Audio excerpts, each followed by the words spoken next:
Hi guys, good evening to everyone. Now is January 2, 2026, Friday, and also Happy New Year's to everyone. Happy New Year 2026 to everyone or to everybody. As you can see guys, andito ako ngayon sa koi fish pond ko kasi bago lang ako nagpapakain ng dinner nila. Ito po ang mga pets ko guys, mga koi fishes. Oh, look at them guys, oh, they are so very beautiful and wonderful guys. Nakakawala talaga sila ng stress guys. At ito po ang pond ko guys, oh, small, simple, small but terrible. Maliit lang siya guys, pero ano, ang ganda guys.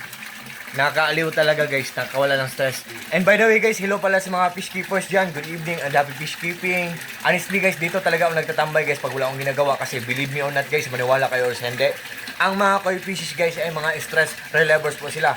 Gradually or dahan-dahan lang kinukuha ang mga stress natin guys. What I mean po, nakakawala po sila ng stress. At the same time, fortune din po sila. Or lucky charm din po sila. Nagbibigay din sila ng swerte sa atin guys. Yan. Nakawala ng stress, nagbibigay ng swerte. Yan ang mga koi fishes guys. Oh, look at them guys. Ito po ang filtration system ko. Pinaglass ko para magandang tingnan. Pinawilding ko para maghang, para mas lalong magandang tingnan. At guys, sa video kong to, ipiplex ko ang nagwa-water force guys. Yan ang tinatawag na submersible pump. Submersible pump, ang brand yan ay Aquaspeed. Ang lakas-lakas niya. Oh. Aquaspeed submersible pump guys, oh. Ang lakas-lakas niya, pero matipid lang siyang kumain ng kuryente. Good pa ang kanyang quality, tapos mura lang. Ayok, maniwala po kayo sa akin guys, kasi meron kaming solar power system set up. Marami kaming mga solar panels sa bubong namin, sa roof namin. May generator kami, portable solar generator.